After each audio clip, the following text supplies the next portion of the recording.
Hey everyone, this is Mike Del Preti, and you're listening to Context, the podcast where I'm talking to industry leaders about what's going on in the industry. I'm here today with Rory Golod. Hi, Rory. Good to see you. Nice to see you too. And Rory is the president of growth at, it was at Compass, but just recently here now, a promotion to president of growth at Compass International Holdings. Congratulations on that. Thank you so much.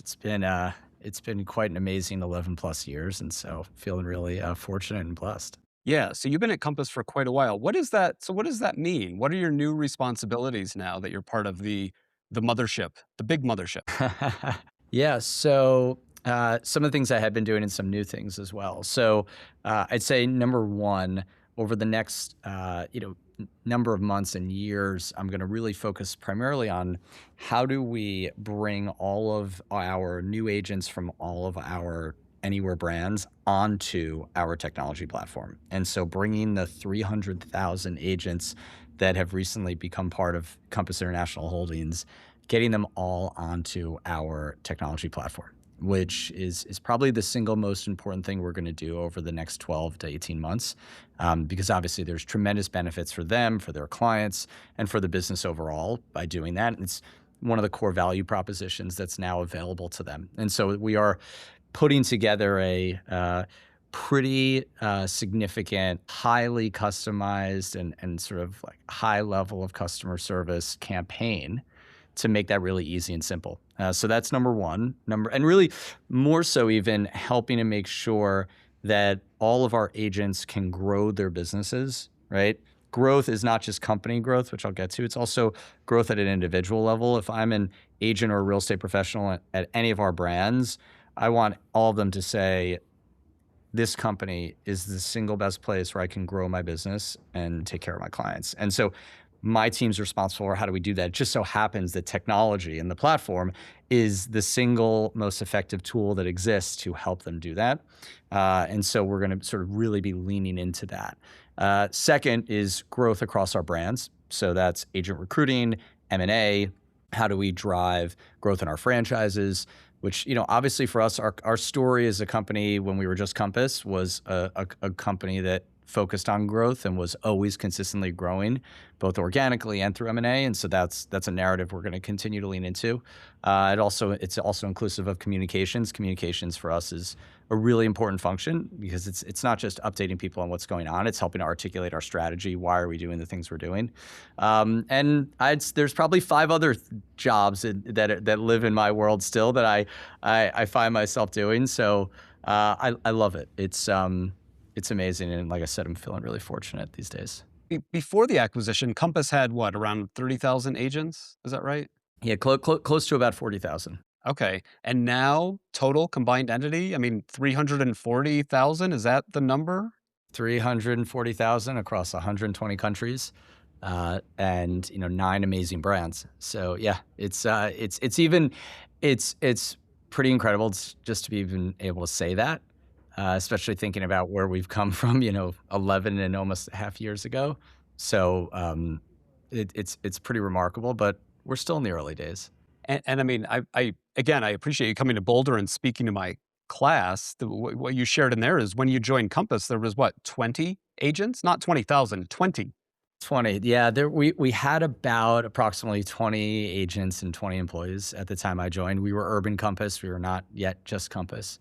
I look back on that time and I think a lot of what we believed in those days still holds true. Like in those earliest days, we didn't know much about the real estate business yet. We were still learning, but we did know that one, we very early on recognized that agents are the customer, they're the client, right? And if you obsess about their experience, we've often said if we obsess over their experience as much as agents obsess over their client's experience, that we're going to get to the right outcome, and that they are the client that at that point in time we saw as being most underserved, but also the most important.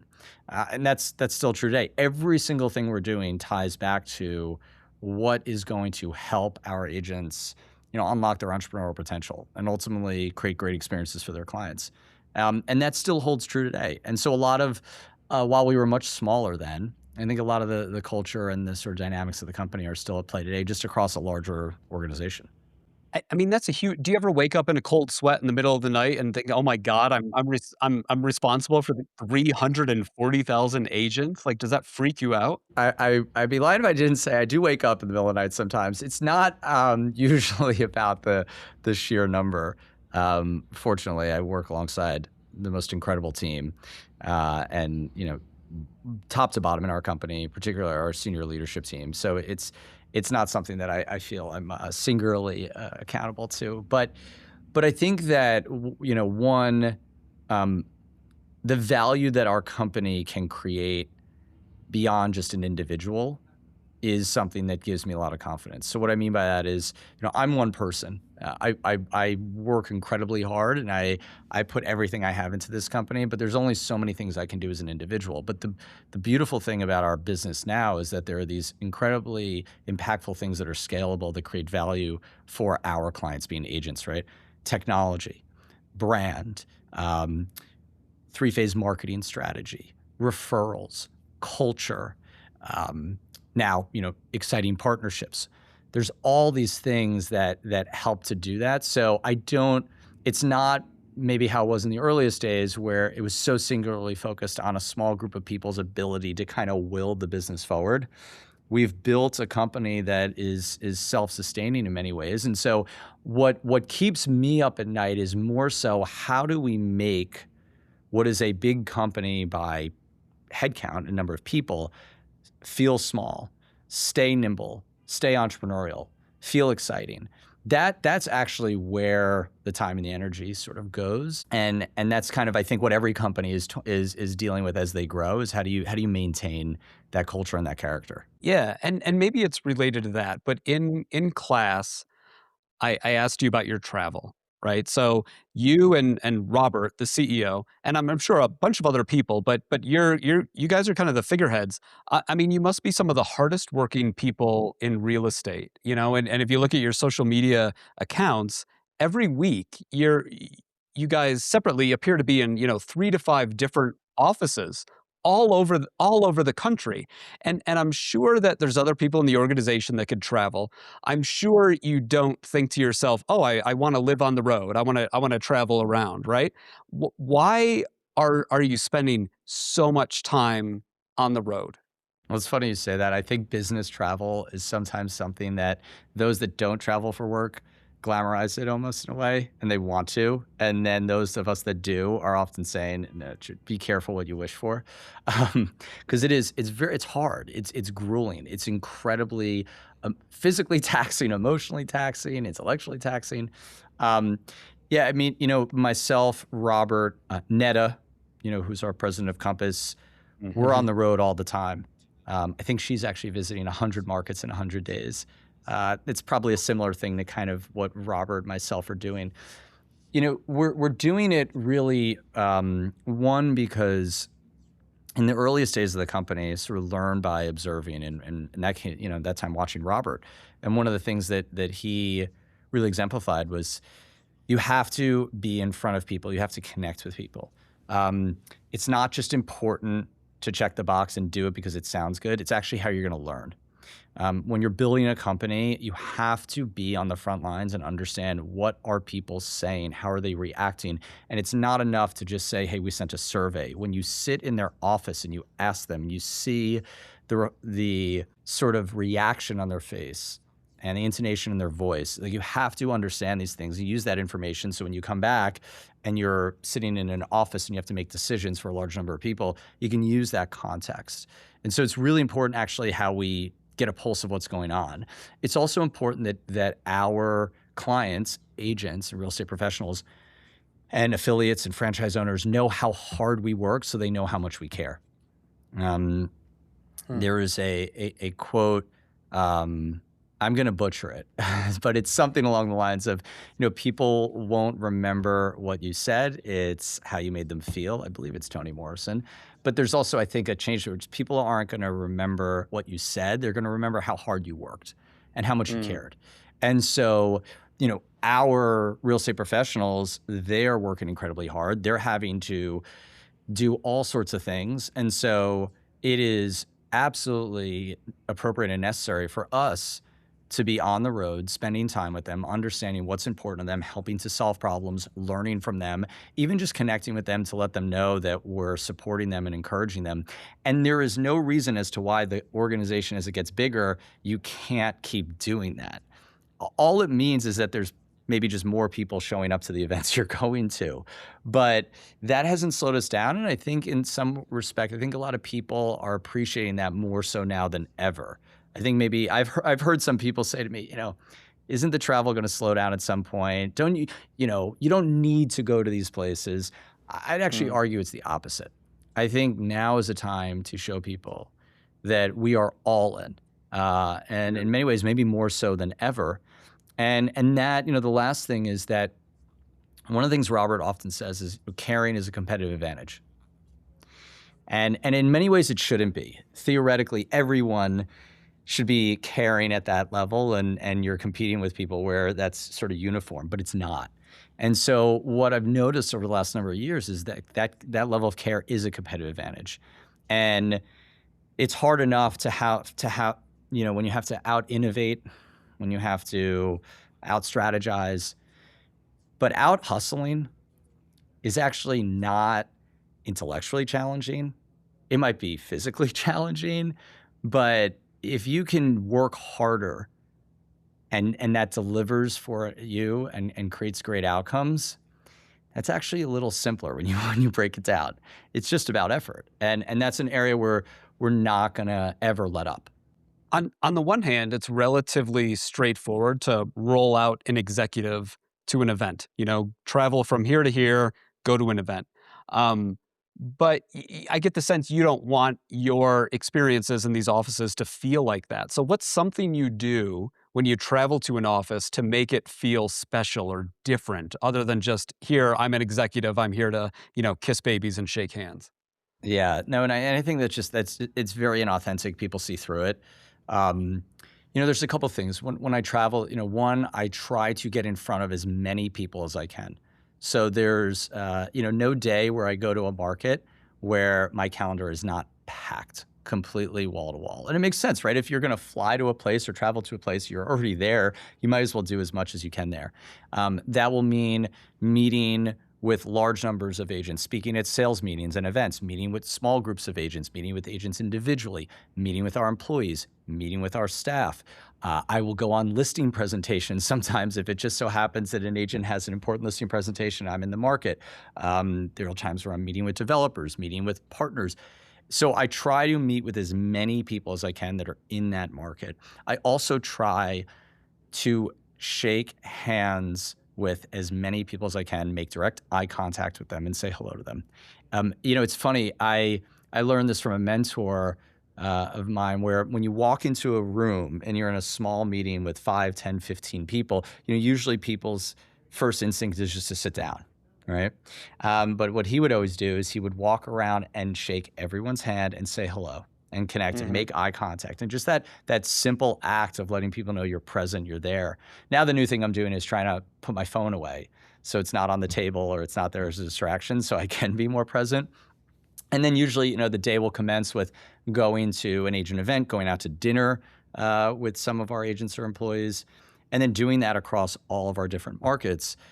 That usually it sort of makes it a full day, but an impactful one. The one I would say sort of interesting thing that people I think see and are surprised but impressed by is we do a annual retreat every year where we invite at Compass, the brand, thousands of our real estate professionals to a different market and have 3 days of networking, learning, collaborating, celebration. And at the closing gala, when I was Robert's chief of staff years ago, the first one ever, Robert stood at the front at the entrance with his wife and shook the hand of every single person that walked in. He never actually went inside and got to enjoy the event because he spent the entire night shaking the hands of every person. There were 2,200 people there. Shook Wow. everyone's hand, said hello to them, probably took photos with half of them.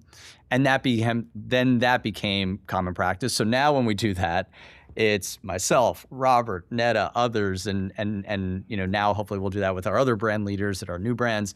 But it's a great way, one, to get to get in front of everyone, but two, to show everyone that we're there to celebrate them. And so that's something I'll put in like kind of my, sort of rule book for the future of things to do. That's a great example. I appreciate you sharing that. Let's shift to the partnership with Rocket and Redfin. So, everybody's talking about this now, and this was a big move when it was announced a couple weeks ago. I've had Joe Rath on my podcast from the other side, from Redfin Rocket side, and I'll ask you the same question I asked him. Why? Why did you, Compass? Why did you do this? Yeah, I think there were a couple of reasons. First, Rocket as a company very much believes in the same sort of universal truths that we do. They believe in the value of agents. They believe in homeowner choice. They believe in helping to shift the balance of power in this industry back to those doing the work, who are the agents. They very much also believe in a number of things that I think are really important to us as well. How do you create more inventory so more people in this country can have an opportunity to buy homes? They believe in strengthening communities. They believe in all of these different things that are also important to us. So you can't ever do a partnership with a company that doesn't believe in the same things that you do, because it won't work. And so we started sort of from that point. And obviously, we've over the last year been talking a lot about seller choice and what that means, and that's something that they firmly are aligned with. Then we started to think about, there is for the last sort of almost 2 decades, we've been in a world where listing agents have gone out into the world, worked incredibly hard to win listings, and done everything they could to market those listings, try to sell those listings, and take care of those clients. And what has happened is, when those listings have gone onto portals, the listing agent's name, photo, likeness, contact information, all of it just completely disappeared, because the business model of the portal was to take those listings, take that inventory, use it to generate interest, and then effectively sell that interest. I always use the analogy of, it's like a YouTube content creator putting a video on YouTube, getting 100 million views, and never actually getting a check or any type of recognition or royalty or anything from YouTube. That would be an amazing business model. And unfortunately, that's sort of how the world has worked for a long time. But now, via that partnership for Compass Coming Soon listings, and then soon to be the Coming Soon listings for all of our brands in Compass International Holdings, for those Coming Soons, the name, brokerage brand, and photo of that listing agent is on that listing. And it's almost, it's such an incredible shift. It's sort of sad that is something that's worth celebrating, that we even are sort of starting from that deficit, if you will. But it is nonetheless something to be really excited about, and I think is now shifting the balance of power back towards those doing the work, who are the agents. And then obviously allowing those agents to then generate the business that is their business off the listing that they won from that. Not to mention then all the follow-on effects of this, which is those listings going to the top of Redfin and Rocket committing to sending over 1.2 million leads to our real estate professionals over the next 3 years. The 1% mortgage interest rate reduction in the first year. There's all these other amazing benefits of this partnership. So that's the why. And ultimately, if you step back and you think about what I said earlier, everything we do is for the benefit of our agents and then their clients. This partnership benefits both of those groups quite significantly. That's why we did it. If it didn't, we wouldn't have done it. So when those listings are appearing on Redfin and the Compass agent, for now, the Coming Soon Mhm. listings, the Compass agent appears, do all of those leads get sent back to the Compass agent? Is there any scenario in which Rocket or Redfin auctions those off or sells them or gives them to another agent, a Redfin agent or some other agent out there? No. Every single one of those leads goes directly to the listing agent. So when the client goes in and hits that contact box and puts their name and their phone number and their email in, immediately it goes right to the agent. And I think that's part of the reason why, is that Rocket is a company that structurally is set up to be able to do that. Some of the other portals their business is lead diversion. So they're structurally conflicted, meaning they can't afford to actually do that. Rocket's business is built upon mortgages. And so they didn't build the business on lead diversion. And so they're able to say, we're happy to give the leads directly to the listing agent. And that's a massive benefit. There are, we're very early on in this partnership, and so we're tracking the success of it and looking at the data. But the things that we're seeing now in the first couple of weeks that are the most impactful are really the anecdotal sort of points that I'm hearing from agents. There's not a day that goes by that I'm not getting an email from an agent saying, I put my coming soon on redfin.com and I got inquiries on the listing. I had clients reach out to me. There was, one agent, one of our agents, Kara Treader in San Diego in our Carlsbad office. She said over about a week and a half period, she received 15 inbound calls through the program, of which I think about 8 of those calls have turned into active clients that are working with her. Another one of our agents in Southern California, Mark Hernandez, he said he put his listing on, it went on as a coming soon, and within 2 hours, he received an incoming call for a lead. And the voice on the phone prompted him there was a buyer on the line. At the same time, he received a text message with a direct link into our CRM with that. And what he said, to me, which I thought was like really amazing when he said this was, in 9.5 years in the business, he said, I've never felt more directly connected to and empowered by my own listing. And, so hearing those anecdotal examples, it's one of the reasons why we have such tremendous confidence that this is going to be massively successful, because ultimately agents are the judge.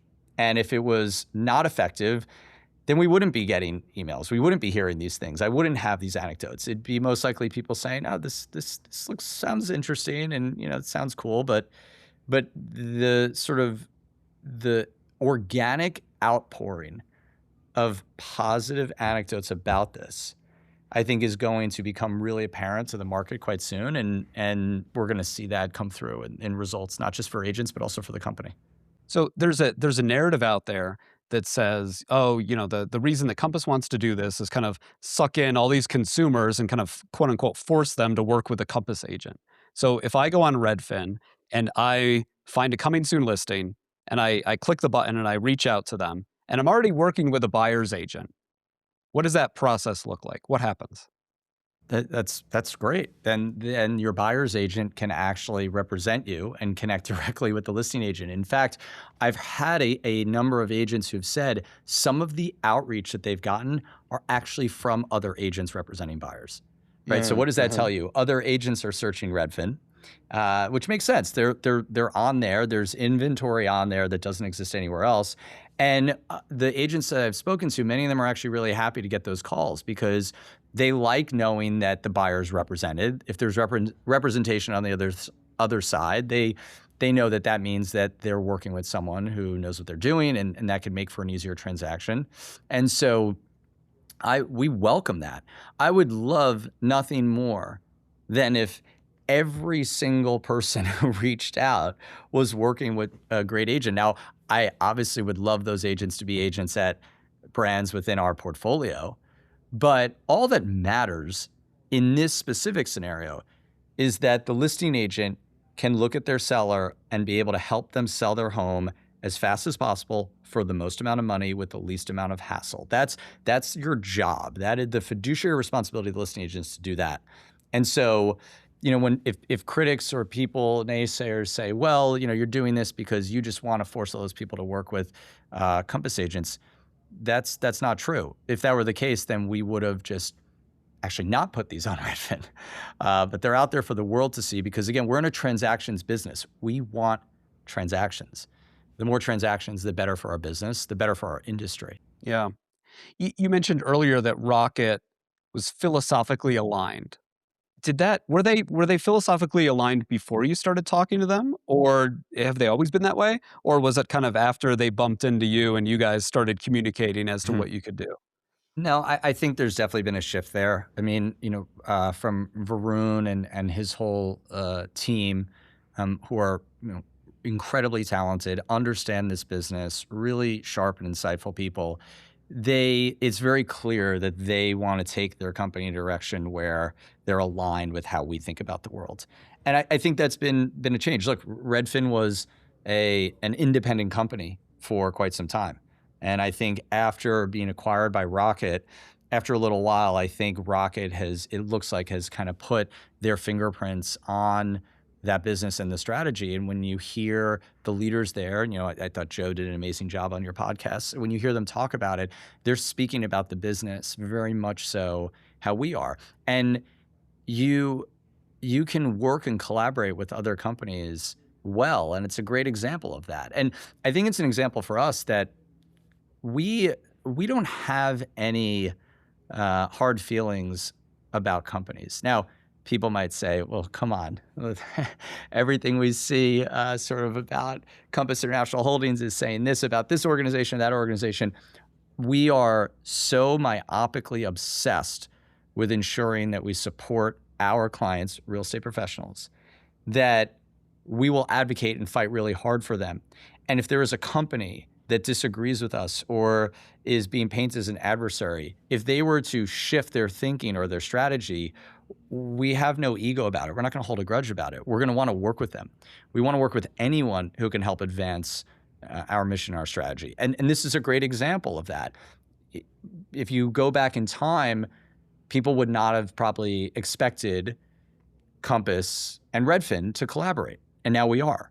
And so, I think that a lot of that credit though goes to Varun and the team because that's clearly the direction they want to take the company, and that's exciting. If Robert came into your office tomorrow with a suitcase or a briefcase and full of $20 million, he said, "Hey, Rory, I just found 20 million bucks on the ground. I'm going to give it to you. I want you to invest it in our partnership with Rocket and Redfin." What would you do with that money? So, what would I do with that? Well, a couple things. I think one, we would speed up the rollout of the ability to put coming soons on redfin.com across all of our brands. That's something we're working on now. I think we would absolutely accelerate that. So we would look to Mhm. move that faster so that we can get everyone on there. And inclusive of that would be not just, setting that up in terms of the infrastructure. It would also be helping to then educate all of our agents and their clients on the benefits of it. The second thing we would probably do is how do we figure out how can we then optimize that even further, right? We're learning a lot right now in terms of who's reaching out, why are they reaching out.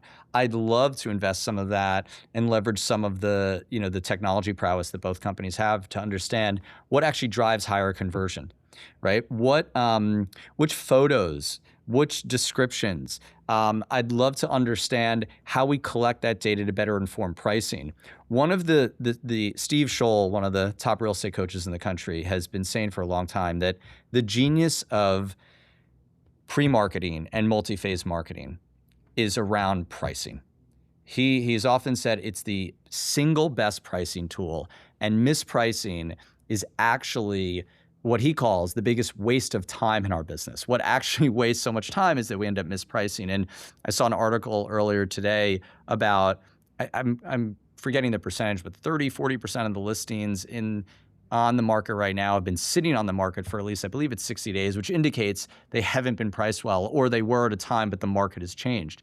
And so what I'd love to do is use some of that to invest in what data are we gathering that can help us bring that back to the agent to give to their seller to say, okay, here's what we learned during Right. this pre-marketing period.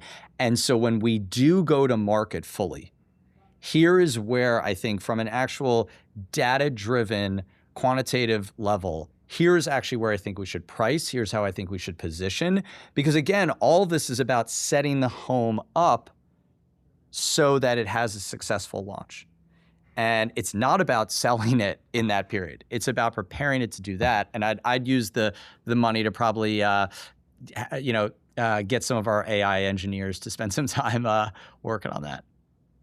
What I'm thinking about, what comes up for me as you're speaking is when my kids were younger, before they go to school, they would come out into the room, and I'd tell them like, "You look ridiculous," right? They're just kind of dressed ridiculously, I and deal with this every morning with my 5-year-old. It's like Halloween every day. right.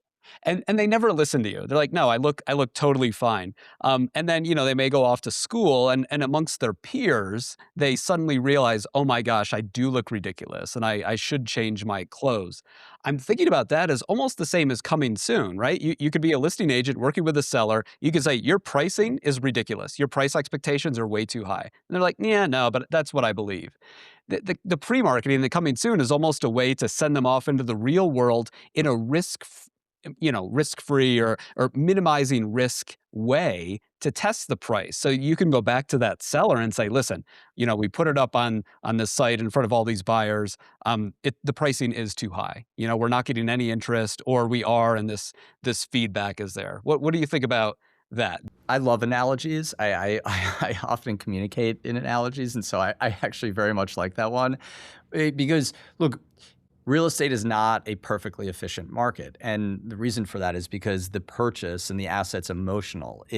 There's a physical aspect to it. There's all these components that make it that way, which is actually part of the beauty of what we do. It's also part of the reason why I think a lot of people who believe that AI is going to sort of push real estate agents out of the transaction of the business are severely mistaken because of that component. But with that comes a challenge in how you price.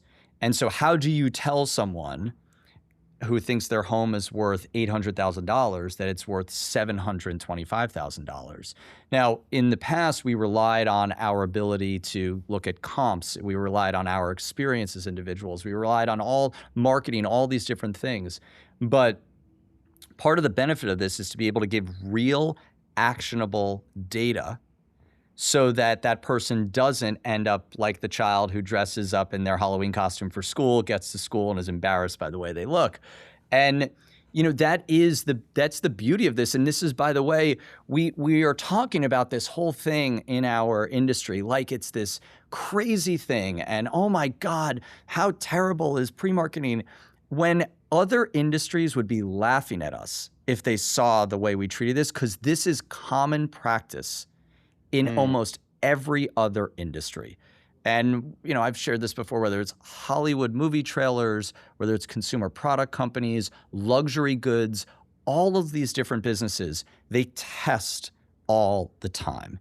And they use that data and that insight and that feedback to inform their strategy. And so that's exactly what we're trying to do here. And to the extent that you can do that well, and the extent you can protect the client from negative insights that hurt them during that testing phase. Again, really important. The point of the testing phase is to be able to test without risk. And while you're testing and learning, allowing you to position better, ultimately, that is your job as an agent. And if you're not doing that, a seller would probably actually question, then what are you doing? yeah. So shifting gears, I want to ask you a bit more of a personal question, and it's about focus. So last time we chatted, you and I talked about focus, and you said something along the lines of, now we have the luxury of being able to focus in these particular areas. I imagine if I were in your shoes, I would be thinking about so many different things. I would be thinking about so many different things to do. Um, like, specifically, how do you stay so focused? Like, how do you, as a human being, manage to kind of stay in the lane and just execute in one single area, and not get distracted by all these other, seemingly important things? Yeah, it's staying focused and talking about focusing, talking about saying no. It's one of these activities that sounds good and makes you feel good when you say it, but are you actually practicing it? I find Yeah. myself with my phone doing this, right? I'm telling, my family, my kids, like, no phones, don't be on a screen. I'm telling my friends, put it away at dinner, but then, I'm not always necessarily the one following that. But it's actually a thing when you start forcing yourself to do, it becomes a habit and it almost becomes addictive in a way. And I think it started actually from, we've always had incredible clarity at the company on what mattered. I think one of our competitive advantages over the last, decade plus has been we've been able to really distill down to what mattered and what didn't. And that really just came from as we talked about earlier, listening to our agents, spending time in the field with our agents. If you talk to them, they will tell you, here's what matters, here's what doesn't. And that made it easy for us to say no to a lot of things. And candidly, I think we said no to a lot of things that others in the industry would look at us and sort of scratch their heads and say, wait, that's so important. In fact, it wasn't. And so right now, it's never been more clear what is the most important set of things for us to do.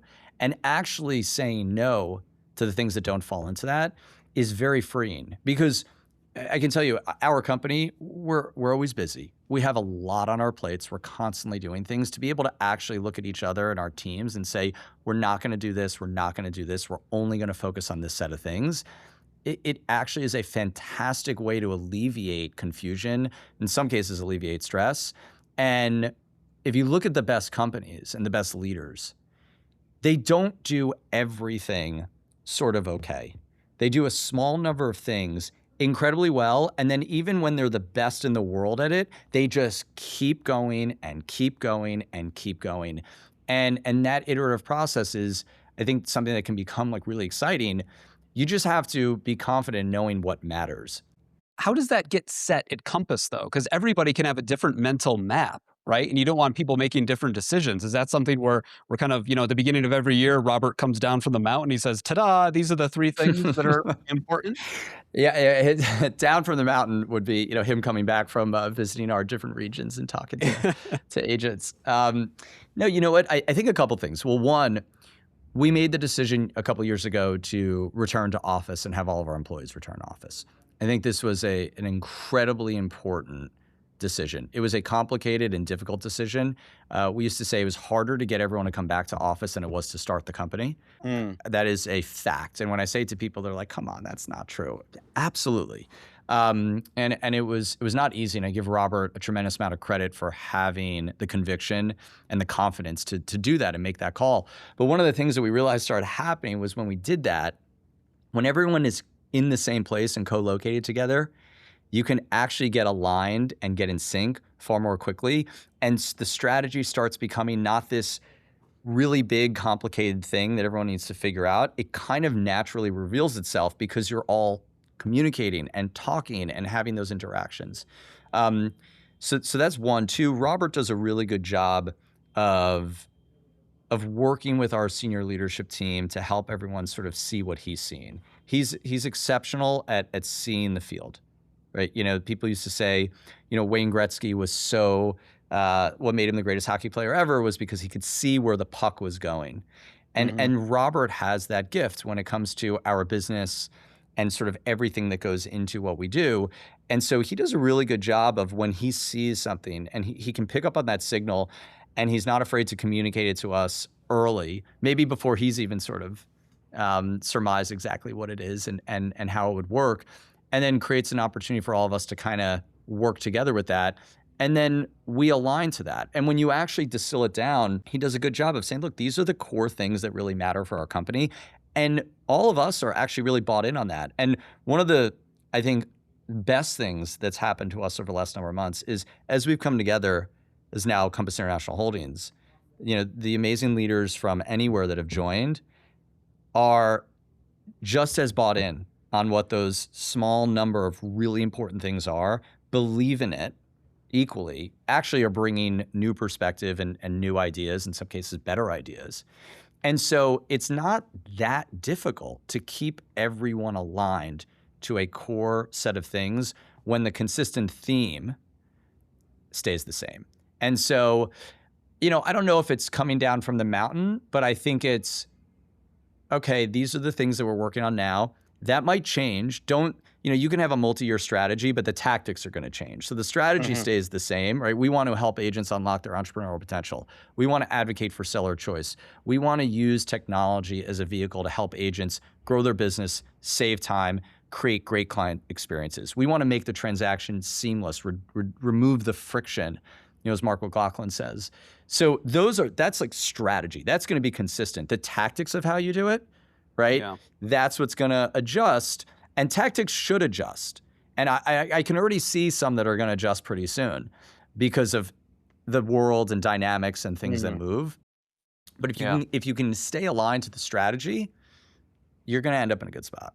All right. Well, as we wrap up, that's kind of the focus of my last question here. You've been at the company 10, 11 years. You know Robert really well. You were his chief of staff. I mean, you guys have been joined at the hip for quite a while. In your opinion, what motivates Robert Reffkin?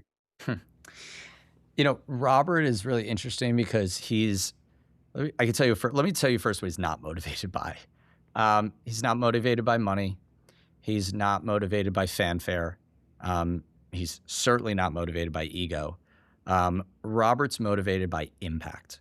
And for him, impact is people, making a difference in the lives of people.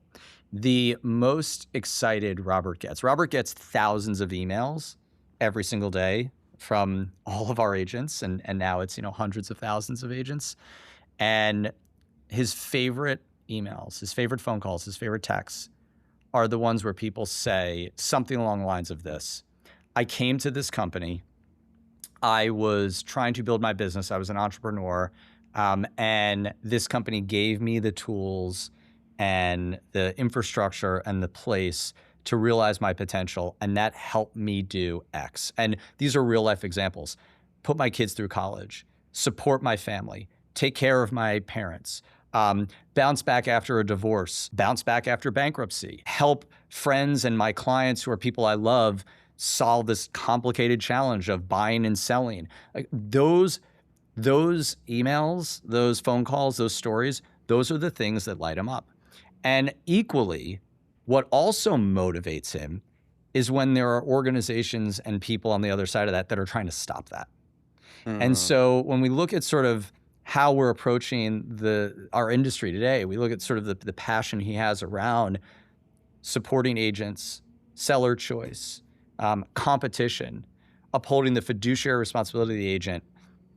If there are entities that are going to stand in the way of that, and they're going to stand in the way of it for their own profit, their own gain, their own desire to retain control or to prop up a system that has marginalized these people who are doing the work, as I said earlier, he and all of us are going to fight back really hard on that because it's preventing those kinds of emails.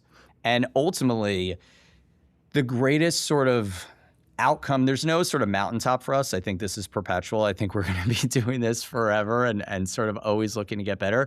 But if there was that destination, it would be a place where every one of our agents says, this company, the brand I'm at, has helped me realize my potential and helped me run a great business, take care of my clients, take care of my family, and be happy. And if they said that, everything else comes from that, right? Like every other outcome you could want comes from that. And that's what motivates him. And candidly, that's what motivates us. It's a hard business, but it can be massively rewarding when you can see that impact.